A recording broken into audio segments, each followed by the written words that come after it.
Ladies and gentlemen, it's great to be with you again. Thank you so much for allowing me to come and attend and talk a little bit about some things that are near and dear to my heart. My compliments also to the groups that I've heard that were speaking today, both the panel and some of the speakers themselves, as they were talking about topics that really hit home with me. Now, what I want to offer you today is kind of a different type of perspective.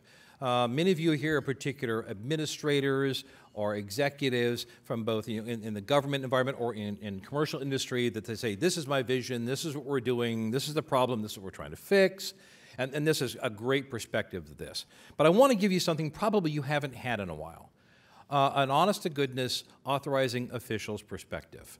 I have been the single DAA/AO for the Marine Corps now going on 15 years this May. I have been involved in the development of information systems security, InfoSec, cybersecurity policies and processes and steps back from the days of, and some of you may know this, the Orange Book and Rainbow series. So I had some experience into this thing. So I want to offer you some of the perspectives that I have as I try to stay within my lane as the security guy, but still not fall into the pattern of being the one that always says no. And that's been sometimes the point, right? It comes in, the security person says, I'm sorry, you can't do it that way. How come? Hey, you just can't do it that way. We got to break that mold. They've got to break that approach. So in the Marine Corps, we're trying to shift some of the change that we have been working in our environments because of the dynamic of what we're working through. I'm hearing a lot of great discussions of moving things to the cloud. I mean, we've all been pushing and pulling on that particular term for a while. And I'm sure you've all heard the particular statement from some is that, what is the cloud? You know, the movie comments on it, we don't know. We have to have a little bit more specificity. And I kind of go maybe oversimplistic, but my approach is that, okay, a cloud, that's somebody else's computer having my data at another location. Okay, so of that, if I keep it simple on that line, I can now take a look at what are the areas that I need to assure is done, what can I have to do where the person who's hosting it and operating it for me has to do, and now we can actually have those discussions as to what we need to get completed. I heard earlier on the panel discussion here the difficulty of understanding the metrics. Can I say amen? We seem to have some issues amongst all of us as to what we think we have to measure, or are we measuring? Is it something that's actually quantifiable? Is it something that I can actually take to my leadership to say it really means something? So we had to kind of look and say, am I just going to look at all the vulnerabilities? Am I just going to take and have to just play whack-a-mole all the time? We wanted to start to shift it and say, maybe I ought to look at really what the honest-to-goodness threats are. Now, in my career of over 20 years in the military, I was in Intel. I was in SIGINT and in Human.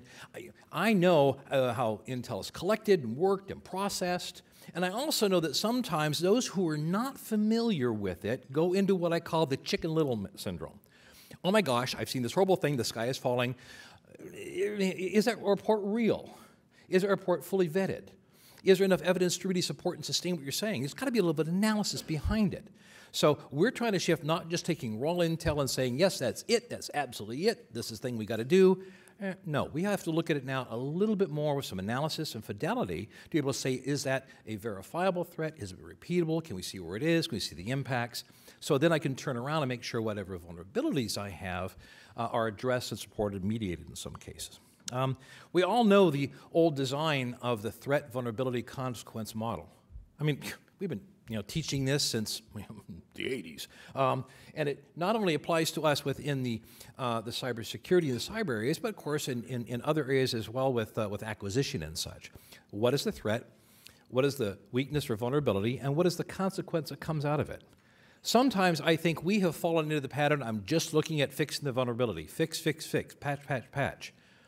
Well, is this threat vulnerability pair really going to have an issue to me? Do I have some other mitigations in place? We just recently went through and did an analysis at a particular location in the Marine Corps where we have what is potentially our DevSecOps kind of environment, one of the first to kind of go into this, and they're providing me this great analysis of their review, the vulnerability measures and such. and they were using, we use CVS as scoring and measures and such, and what they presented me was this beautiful example of, oh my gosh, look at all these things I've got. But they did it from raw scores.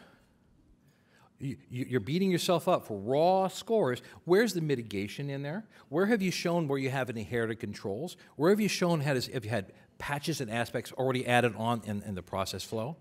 And it was like, I can do that? Yes.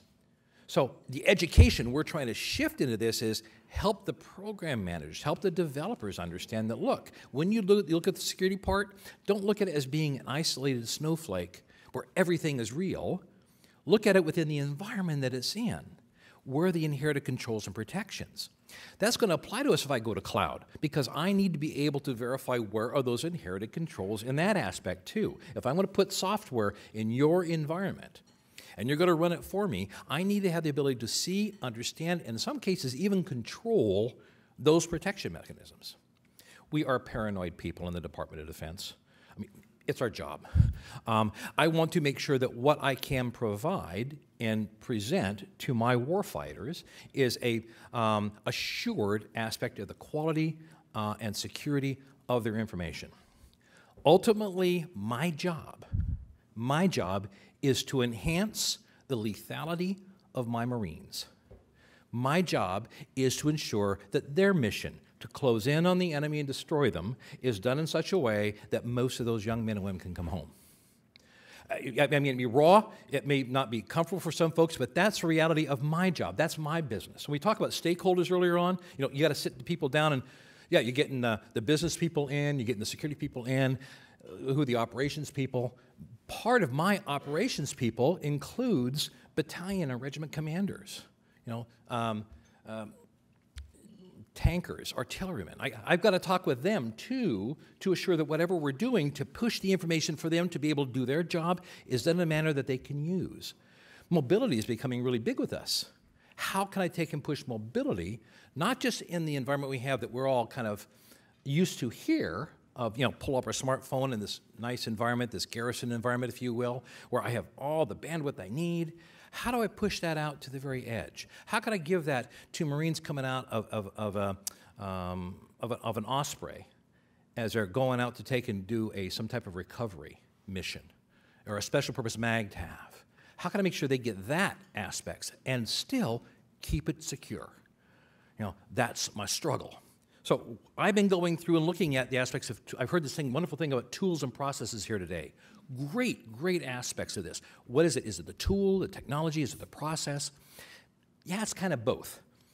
In my background as a young man, I got into martial arts kind of early, and I really fell into working with this one particular group out of Japan. The Grand Master is Masaki Hatsumi, Togakuru Ninjutsu, working with the Bujinkan. And there's a particular phrase he used in Japanese called ningu. Ningu means it's how you use the tool. What's the tool? Yeah. Hammer, knife, saw, but it's the tool. It can do a lot of things. It's how you decide you want to use the tool in the particular circumstance and situation. So what we're trying to do is look at our tools and our processes and how we marry them. Sometimes I'll use the tool one way. I may have to use it in another way. I can use wireless in the garrison environment. Well, how do I use that same thing in the tactical environment? Well, I have to change the process and do some overlays and readjust it. So I can still kind of use a tool, but to do different things. This is a shift a little bit for us because we, like everybody else, kind of got caught into the way we do things. We want to break some of these molds. We impose, I think, a lot of complexities upon ourselves that we don't need to. Again, as the AO, my background is cybersecurity. That's what I eat and breathe and think about.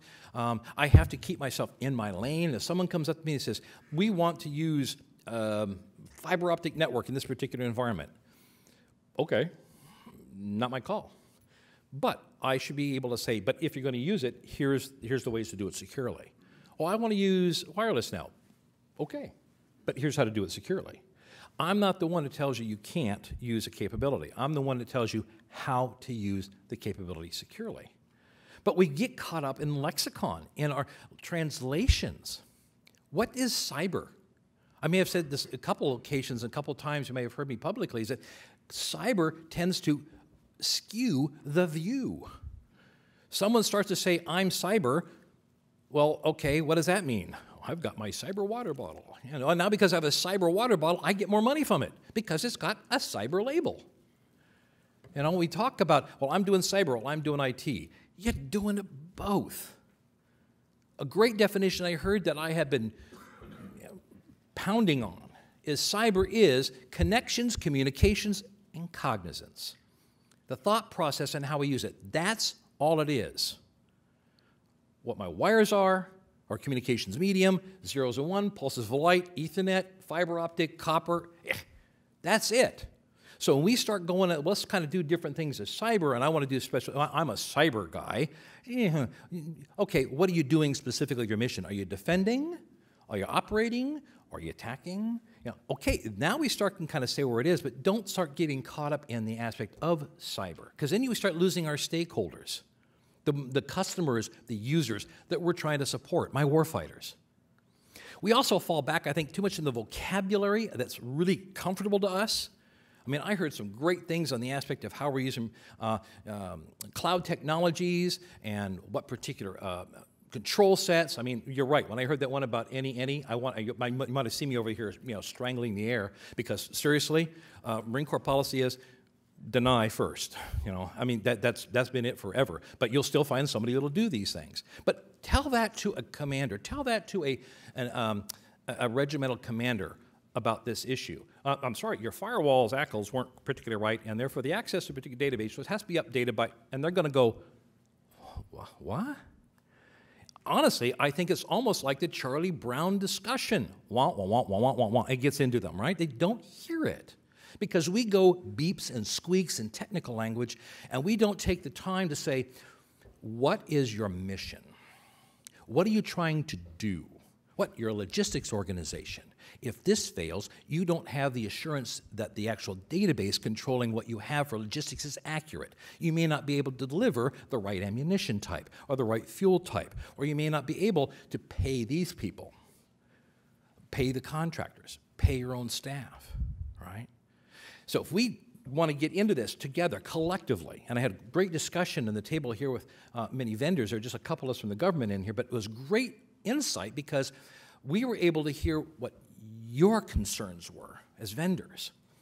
And at the same time, we were able to say, this is what we see from the government side, to kind of start to see where we need to go.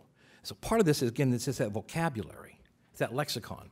Then you have the issue of the lens, the focus. You know, I'm with one organization, this is all I'm worried about. From my position, working for the CIO for the Marine Corps, I have to step it up. I have to take a look at everything. I have to look at the supply environment. I have to look at the cyber service component environment. I have to take a look at the business systems. I have to look at it all to kind of say, what is the whole mission that we're trying to do collectively within the Marine Corps, and how it fits within the Department of the Navy, and of course how that fits within the Department of Defense overall. I have to have the strategic aspect, but still enough of a tactical view to understand it. Some of our difficulties are we have people who are so enamored and focused on their own lens view, they can't see the bigger picture. And that's where we have sometimes the rub. And it's an education issue, sometimes it's a struggle. How do I get them to move? And this is where we come into the aspect of, what am I trying to take and fix? I'm trying to provide a secure product. You're trying to provide a secure product. We all know we had back in 2003, you know, the NDAA 2003, was it Section 932, 933, which told us in the government, hey, if I want to get software, if I want to start using software, I have to now start to do some software review. I got to look at the code now. Because so long we were having code that was out there that was just crappy code. But we had no way to be able to go in and look at it. And again, there's no requirement for me to do it. So Congress said, you go do it. And we jumped into it in the Marine Corps. We have an environment at the Marine Corps Cyber Range and the DoD Cybersecurity Range, which we manage and work with for the DoD, where there's that location in the environment that program managers can bring in code and run it with tools to be able to see, is the code secure? And as the AO, I can now say, oh, that application has been tested. It's a Marine Corps certified app, MCCA. Now, I've heard also discussion on the table here of others of doing RMF, or risk management framework and approaches as well, and that's naturally my framework is the AO. I had to find a way, how can I accredit and approve systems and capabilities faster?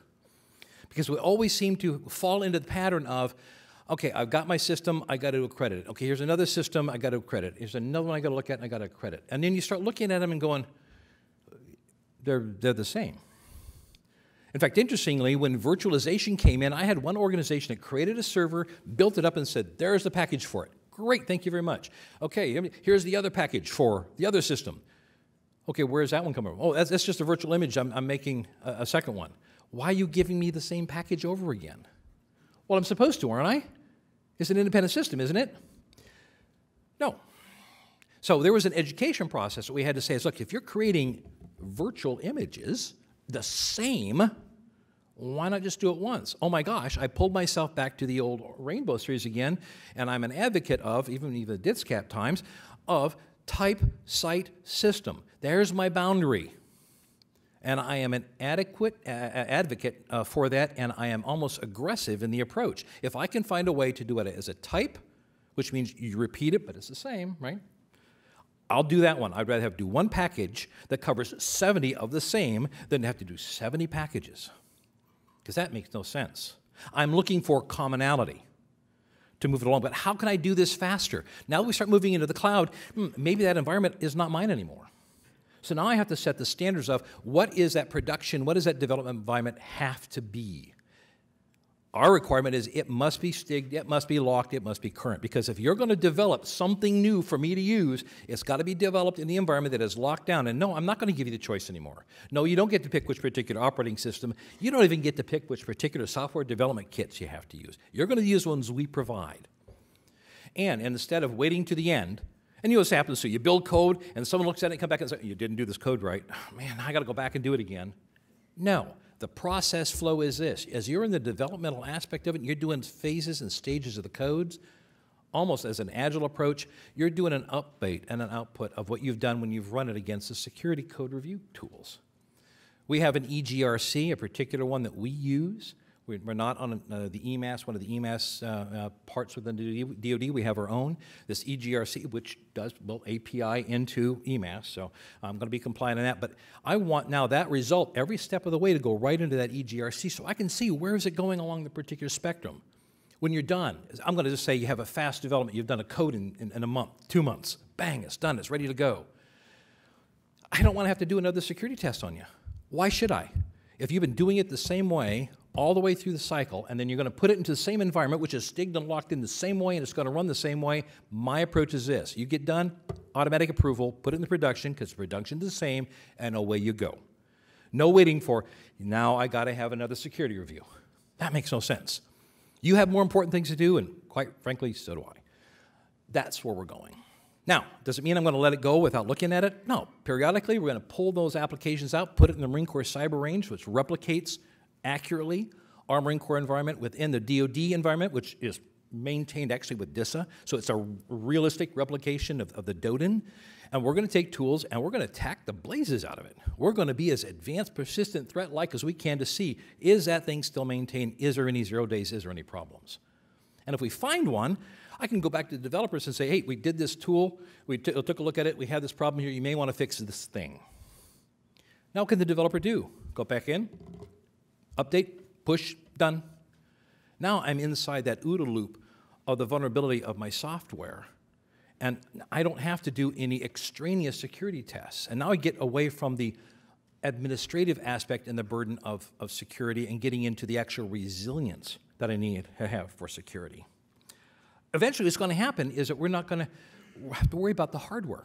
At some point I want to say, I don't care if it's a laptop from Apple or Microsoft, I don't care if, or Dell, I don't care if it's an iPhone or I don't care if it's an Android.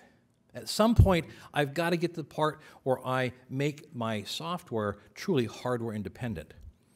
There are other aspects of concern with hardware, I know that and I get it, and we're going to keep working on that particular part.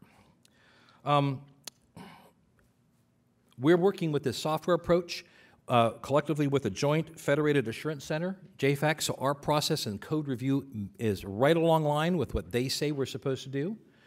We've been in coordination with them from the very beginning. In fact, the JFAC says the Marine Corps has probably got one of the more mature software review processes in the DoD at this time. Now, that doesn't mean other things aren't catching up. The Navy is doing some great things right now on some container connection aspects to do the same type of thing. How fast can they move things up just along that same approach? I'm talking with Admiral Barrett and her team right now to see how can we take and do some lessons learned. Ladies and gentlemen, this is an exciting time, and you can tell I'm passionate about what I do. I appreciate, again, the opportunity to come and tell you where I'm going, and if there's anything that I can do or if there's any questions I can have for a couple seconds, by all means, I'll take a couple this time. Thank you very much.